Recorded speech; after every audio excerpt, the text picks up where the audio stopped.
Imaginez-vous debout au bord d'une vallée à couper le souffle, le ciel au-dessus peint de superbes teintes de l'eau. Alors que vous respirez profondément, vous êtes submergé par la pensée familière.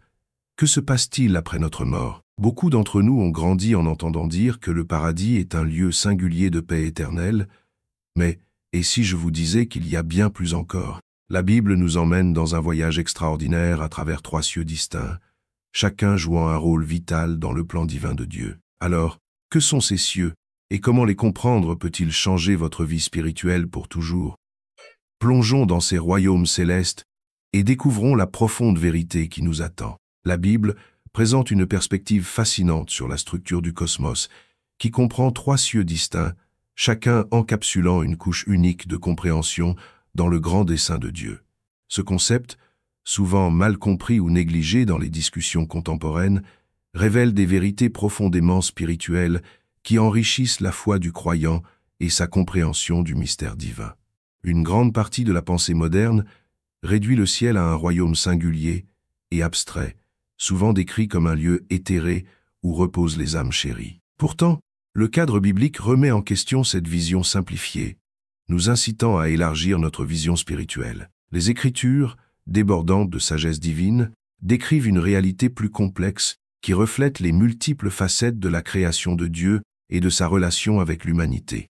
Il nous rappelle qu'au-delà de notre expérience et de notre compréhension immédiate, se trouve un récit spirituel plus complet tissé à travers ces 3 cieux. Le premier paradis, accessible à tous par l'expérience quotidienne, déploie sa beauté dans l'air que nous respirons et dans les cieux que nous admirons. Cette couche, la plus tangible, reflète le talent artistique et la bienveillance de Dieu, se manifestant dans les rythmes de la nature et l'harmonie de la provision divine.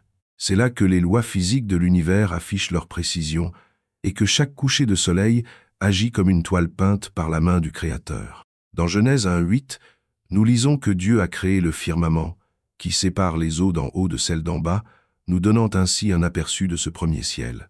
Ici, la générosité de Dieu fournit tout ce qui est nécessaire pour nourrir la vie et maintenir l'ordre de la création, nous incitant à réfléchir sur son soin et son attention constant. Au-delà du physique, le deuxième ciel introduit un espace plus large et plus insaisissable.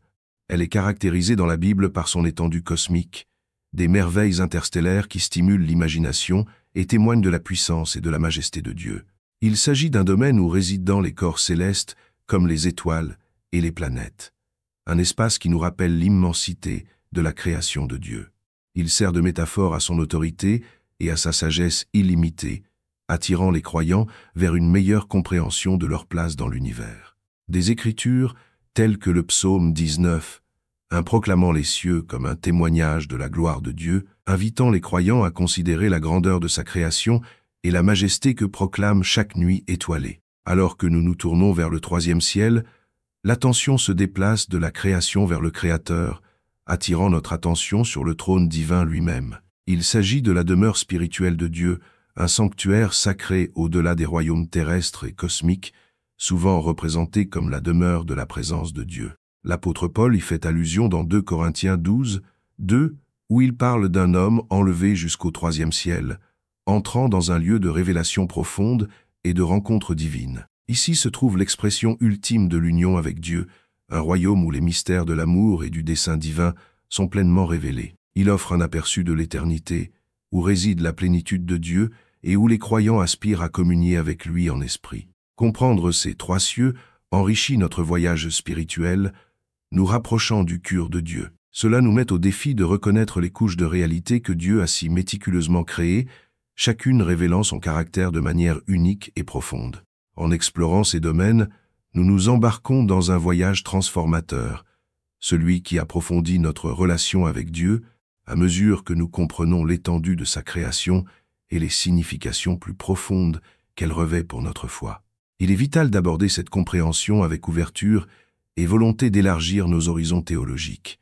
Cela élargit non seulement notre compréhension des Écritures, mais améliore également notre vie spirituelle, offrant de nouvelles dimensions à notre marche avec Dieu. Adopter le concept de 3 cieux distincts nous permet d'aller au-delà d'une vision simpliste du domaine spirituel pour adopter une vision qui reflète la complexité Chaque ciel nous invite à une connexion plus profonde avec Dieu par la prière, la réflexion et la crainte. La reconnaissance de l'œuvre de Dieu dans l'atmosphère physique, la rencontre avec sa majesté dans le cosmos et le désir d'une union intime avec sa présence dans la demeure divine, tous ces aspects enrichissent notre expérience spirituelle. Ainsi, à mesure que nous approfondissons chaque domaine, nous nous rapprochons de la compréhension de la grande intention de Dieu, nous inviter à une plus pleine conscience de son amour et de sa souveraineté. Ce chapitre sert donc de porte ouverte pour explorer le but unique de chaque ciel, nous invitant à entrevoir et à apprécier la grandeur et le mystère de la création de Dieu. En explorant les vastes et magnifiques couches du cosmos détaillées dans la Bible, l'idée des cieux multiples nous invite à une compréhension plus profonde de notre monde et de notre place dans le grand dessein de Dieu. Alors que nous tournons notre regard vers le premier ciel, nous rencontrons l'atmosphère physique qui nous entoure quotidiennement. Un élément souvent si familier qu'il peut être négligé dans sa profonde signification. Ce royaume, décrit dans Genèse 1:8, où Dieu appelle l'étendue, le ciel, représente l'air même que nous respirons, les cieux que nous admirons et l'aura palpable de l'environnement terrestre. Il incarne non seulement la beauté de la création, mais aussi la souveraineté et la provision du Créateur lui-même.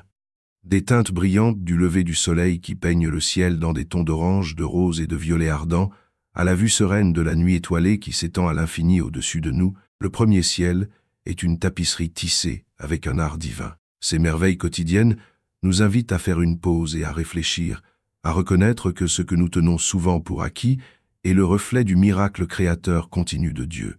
Les nuages, qui passent gracieusement, projetant parfois des ombres et parfois déversant une pluie vivifiante, servent de rappel tangible de l'attention et de la provision omniprésente de Dieu.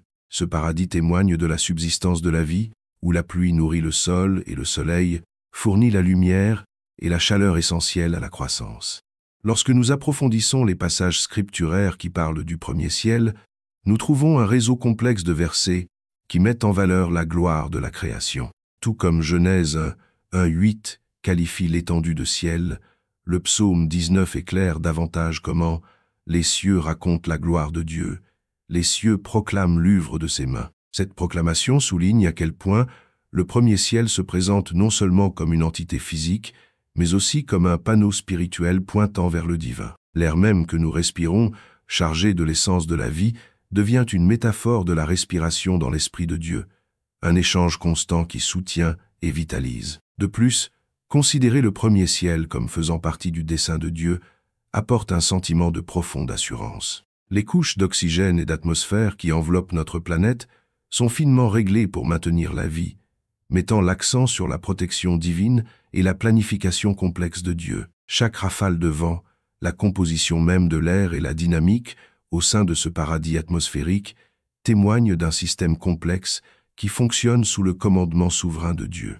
En étudiant cette couche, nous remarquons non seulement ses bienfaits physiques, mais aussi son rôle de symbole de la provision, de la protection et des soins infinis de Dieu. Dans cette optique, s'intéresser au premier ciel nous pousse non seulement à en admirer la beauté ou à profiter de ses bienfaits, de l'air sain au système météorologique, mais aussi à réagir avec gratitude et intendance. Cela suscite une réflexion sur la manière dont nous pourrions vivre harmonieusement dans ce royaume en respectant la merveilleuse atmosphère offerte par Dieu. Cela invite à une transformation intérieure, un passage de la perception de ces merveilles quotidiennes comme banales à une vénération comme des manifestations d'une orchestration divine. Le premier ciel constitue donc non seulement une toile de fond pour notre existence, mais aussi un enseignant vital et un témoignage de la présence de Dieu dans le domaine physique. Grâce à son étude, nous cultivons une appréciation plus profonde de l'interdépendance de la vie et de la spiritualité, en examinant comment ces éléments tangibles enrichissent notre chemin de foi. Au fur et à mesure que ce chapitre de la vidéo se déroule, les spectateurs sont encouragés à méditer sur leurs expériences avec la nature, à capturer des moments de réflexion lorsqu'ils se tiennent sous la vaste étendue du ciel et à ressentir la proximité divine dans chaque respiration prise sous ce premier ciel. Ainsi, l'invitation est de voir au-delà de ce qui est facilement visible. Comprendre comment la main de Dieu gère de manière complexe chaque détail de notre atmosphère intérieure et trouver la paix en sachant que nous sommes perpétuellement sous sa garde comme cela a toujours été prévu à partir du moment où Dieu a déclaré qu'il y ait une étendue, et il en fut ainsi. Ce premier ciel n'abrite pas seulement l'atmosphère physique, mais devient un aspect profond de la réflexion spirituelle, nous rapprochant du Créateur, qui en a fait à la fois un refuge et une déclaration de gloire. Alors que nous passons de nos expériences tangibles du premier ciel aux vérités profondes du deuxième ciel, nous entrons dans un domaine largement invisible et souvent négligé, mais qui pourtant a une influence vitale dans notre vie quotidienne. Le deuxième ciel n'est pas seulement un concept théorique ou un aspect ésotérique de la théologie. C'est un champ de bataille spirituel vivant où les forces du bien et du mal sont en interaction constante. Pour saisir pleinement sa signification, il faut se plonger dans des écritures comme Éphésiens 6, 12, qui capturent succinctement l'essence de ce domaine mystérieux. Car nous n'avons pas à lutter contre la chair et le sang, mais contre les principautés, contre les puissances, contre les dirigeants des pays, les ténèbres de ce monde, contre la méchanceté spirituelle dans les hauts lieux. Ce verset souligne que nos véritables luttes ne sont pas contre les éléments physiques que nous pouvons voir et toucher, mais sont profondément enracinées dans les réalités spirituelles. Alors pourquoi le deuxième ciel exerce-t-il une telle influence sur nos vies? C'est parce qu'il représente l'arène où les anges et les démons s'engagent dans un conflit permanent aux implications profondes pour l'humanité. Les choix faits dans ce domaine peuvent avoir des effets profonds sur notre bien, être spirituel, influençant nos pensées, nos comportements et même notre capacité à nous connecter avec le divin. Considérez ceci, vous faites face à un moment de désespoir inexplicable ou à une tentation soudaine. Cela ressemble souvent à un échec personnel ou à une faiblesse. Cependant, ces expériences peuvent parfois être des manifestations de ce qui se passe sur le champ de bataille spirituel. Le deuxième ciel sert de canal par lequel de telles batailles spirituelles se répercutent sur notre existence terrestre. En comprenant ce lien, nous nous équipons pour naviguer et contrecarrer plus efficacement ces forces spirituelles. Imaginez la vie de Daniel, un personnage notable de l'Ancien Testament, dont l'histoire dans le livre de Daniel parle avec éloquence des activités au sein du deuxième ciel. Lorsque Daniel s'est engagé à prier et à jeûner, cherchant l'intervention divine, il a éprouvé un certain retard dans la réception de sa réponse. Plus tard, il apprit par l'intermédiaire d'un messager angélique que sa réponse était entravée par un conflit spirituel dans les cieux. Daniel 10, 13. Ce récit illustre de manière frappante l'idée selon laquelle nos prières terrestres et nos actions spirituelles se croisent avec des conflits célestes, rappelant brutalement l'interconnexion entre le physique et le spirituel. À mesure que nous approfondissons cette idée, il devient essentiel de reconnaître que nos ressources spirituelles sont divinement ordonnées dans ce but précis. Paul, dans Éphésiens 6, développe l'armure de Dieu, encourageant les croyants à revêtir toutes les armures de Dieu, afin que vous puissiez résister aux ruses du diable. Éphésiens 6, Chéi. Cette armure, comprenant la ceinture de vérité, la cuirasse de justice, le bouclier de la foi, le casque du salut, l'épée de l'esprit et l'évangile de paix, nous équipe pour nous engager efficacement dans le combat spirituel. Comprendre la dynamique du deuxième ciel ne consiste pas à entretenir la peur, mais à nous donner davantage de conscience et de résilience. Cela nous rassure sur le fait que, équipés de l'armure complète de Dieu, nous ne sommes pas laissés sans défense. En fait, nous avons reçu tous les outils spirituels nécessaires pour affronter et surmonter les défis qui découlent du combat spirituel. Comment cette prise de conscience se traduit-elle dans notre vie quotidienne?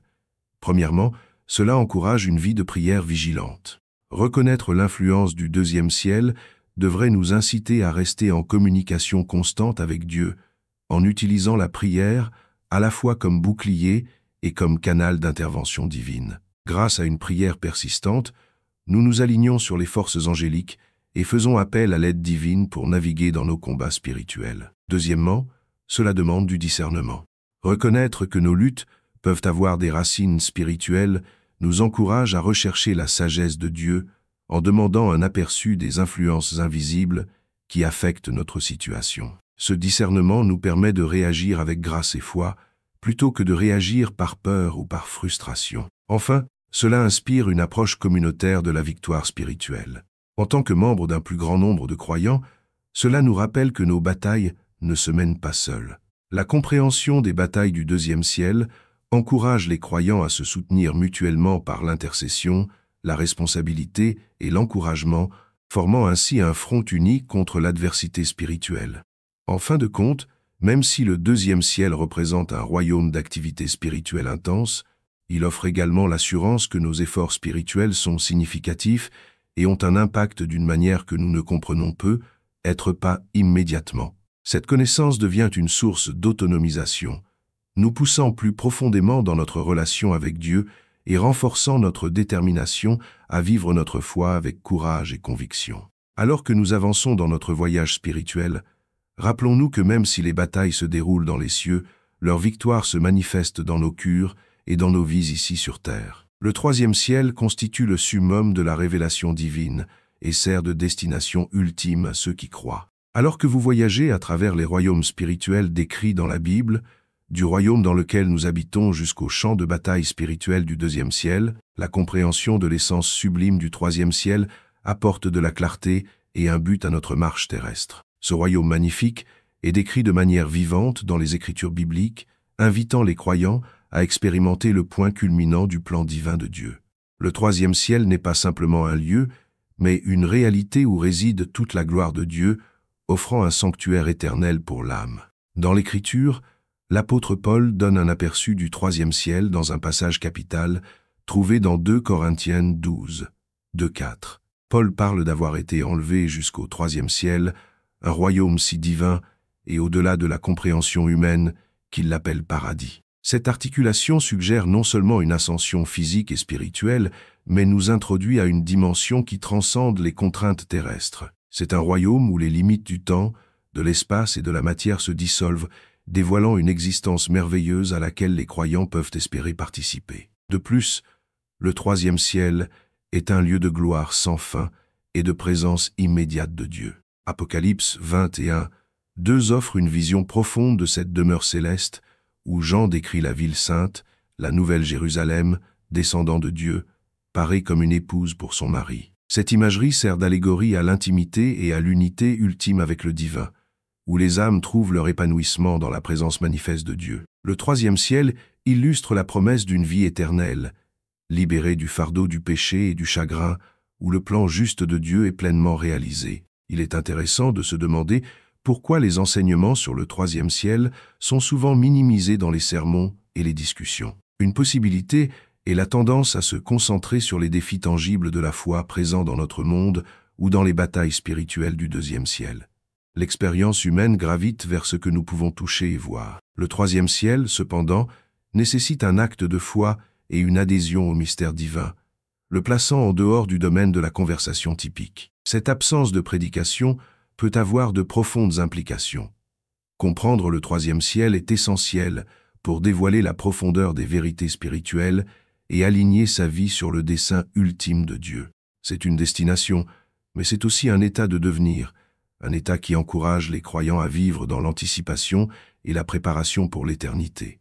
Cette connaissance inspire une transformation du cœur, nous ramenant à la simplicité et à la puissance de l'Évangile qui nous guide vers cette demeure ultime. La connaissance du troisième ciel introduit une nouvelle dynamique dans notre cheminement. Cela nous invite à élever notre perspective au-delà des luttes terrestres et des conflits invisibles des royaumes spirituels. En visualisant les promesses de ce royaume divin, nous pouvons cultiver l'espoir et la joie, qualités profondément enracinées dans l'assurance de notre destinée éternelle. La prière et la méditation deviennent plus profondes lorsqu'elles sont informées par la réalité du troisième ciel, invitant le céleste dans nos vies et nos choix quotidiens. De plus, comprendre le troisième ciel enrichit notre expérience spirituelle en nous poussant à vivre avec le but en tête. Une vie engagée à refléter la gloire de Dieu sur terre et dans l'attente de le rejoindre dans une communion éternelle. Encourager les croyants à approfondir les Écritures, à rechercher une prière plus profonde et à s'engager dans la communauté pour préparer cette union ultime, reflète une vie véritablement alignée sur le plan divin de Dieu.